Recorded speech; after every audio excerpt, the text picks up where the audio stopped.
এবার একটি রুটির নিচ থেকে হাতের সাহায্যে গোল করে রোল শেপ করে নিব। রুটিটা রোল শেপ করে নেওয়া হয়ে গিয়েছে। এবার সাইড থেকে আমি হাত দিয়ে লাগিয়ে নিচ্ছি যাতে ছুটে না যায়। এভাবে সেমভাবে বাকি রুটিগুলো দিয়ে রোল শেপ করে নিব। লম্বা সাইজের রুটিগুলো দিয়ে আমি রোল শেপ করে সাইড থেকে লাগিয়ে নিচ্ছি যাতে ছুটে না যায়। তো এইভাবে কিন্তু সবগুলো আমার সেমভাবে বানিয়ে নেওয়া হয়ে গিয়েছে। এবার রোল শেপের সবগুলো রুটি হাতের সাহায্যে চ্যাপটা করে নিচ্ছি। কিভাবে চ্যাপটা করে নিচ্ছি আশা করি দেখে বুঝতে পারছেন। সবগুলো রুটি সেমভাবে হাতের সাহায্যে চ্যাপটা করে নিয়েছি। এবার একটা রুটি আমি বেলে নিব। তো এখানে বেলুনের সাহায্যে একদম ছোট করে বেলে নিচ্ছি। কতটুকু পরিমাণে সাইজ রেখে বেলে নিচ্ছি আশা করি আপনারা দেখেই বুঝতে পারছেন। এই তো খুব সহজভাবে ছোট সাইজ করে একটি খাজা পিঠা তৈরি করে নিয়েছি। এবার সেমভাবে বাকি পিঠাগুলো তৈরি করে নিব। খুব সহজভাবে সবগুলো রুটি দিয়ে সেমভাবে আমি মিডিয়াম সাইজ করে খাজা পিঠা বানিয়ে নিয়েছি। কতটুকু পরিমাণে পাতলা রেখে খাজা পিঠাগুলো বানিয়ে নিয়েছি আশা করি আপনারা দেখে বুঝতে পারছেন। এবার এই পিঠাগুলো আমি গরম তেলে ভেজে নিব। খাজা পিঠা ভাজার জন্য একটি প্যানের মধ্যে দিয়ে দিচ্ছি পরিমাণ অনুযায়ী রান্নার সয়াবিন তেল। এবার গরম তেলের মধ্যে বানিয়ে রাখা খাজা পিঠা দিয়ে দিচ্ছি। এবার চুলার আঁচটা একদম মিডিয়াম টু লোতে রেখে কিছুক্ষণ সময় নিয়ে খাজা পিঠাগুলো ভেজে নিব।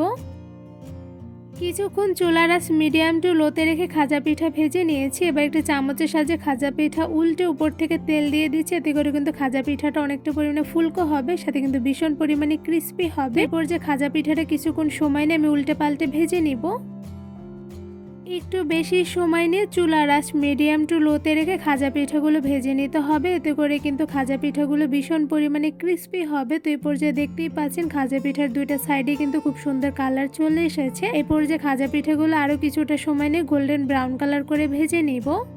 কিছুক্ষণ সময় নিয়ে খাজা পিঠাগুলো ভেজানোর পর দেখতেই পাচ্ছেন খুব সুন্দর কালার চলে এসেছে। এই পর্যায়ে কিন্তু ভাজা হয়ে গিয়েছে। এবার পিঠাটা আমি একটু ছুরিতে তুলে নিব।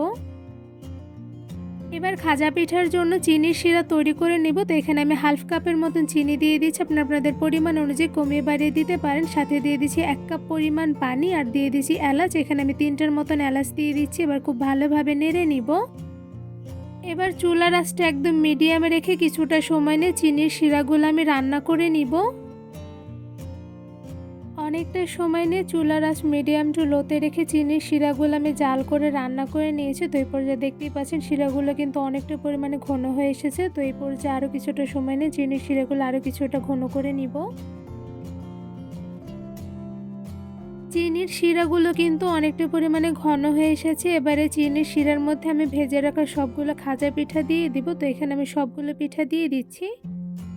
শিরার মধ্যে সবগুলো খাজা পিঠা দিয়ে দেওয়া হয়ে গিয়েছে। এবার চামচের সাহায্যে খুব ভালোভাবে নেড়ে নিব যাতে শিরাগুলো পিঠার সঙ্গে লেগে যায়। চিনির শিরাগুলো খাজা পিঠার সঙ্গে খুব ভালোভাবে নেড়ে মিশিয়ে নিয়েছি। এবার এই পিঠাগুলো একটি পাত্রে বেড়ে নিব। খুব সহজভাবে কোনো রকম ঝামেলা ছাড়াই তৈরি করে ফেলেছি পারফেক্ট মুচমুচে খাজা পিঠা। এই খাজা পিঠাগুলো তৈরি করা কিন্তু খুবই সহজ, কোনো রকম ঝামেলা নাই। শুধুমাত্র কয়েকটা উপকরণ দিয়ে খুব সহজে বানিয়ে নেওয়া যায়। খাজা পিঠাগুলো আপনাদের একটু ধরে দেখাচ্ছি। তো দেখতেই পাচ্ছেন মাশাআল্লাহ দেখতে কিন্তু খুবই লোভনীয় হয়েছে। এই খাজা পিঠাগুলো কিন্তু ভীষণ পরিমাণে মুচমুচে হয়েছে। আমি একটা পিঠা আপনাদের একটু ভেঙে দেখাচ্ছি অ্যাকচুয়ালি কতটা পরিমাণে ক্রিস্পি হয়েছে। তো এরপর যে দেখতেই পাচ্ছেন মাশাআল্লাহ কতটা পরিমাণে মুচমুচে হয়েছে, খুব সহজেই ভেঙে গিয়েছে। এই খাজা পিঠাগুলো কিন্তু ভীষণ মুচমুচে হয়। একবার বেশি করে বানিয়ে দীর্ঘদিন পর্যন্ত কিন্তু সংরক্ষণ করে রাখা যায়। বিকেলের নাস্তায় বা চায়ের সঙ্গে খাজা পিঠাগুলো খেতে কিন্তু বেশ মজাদার হয়ে থাকে। এই মুচমুচে খাজা পিঠা তৈরির রেসিপিটি আপনাদের কাছে কেমন লেগেছে তা আমাকে অবশ্যই কমেন্ট করে জানাবেন।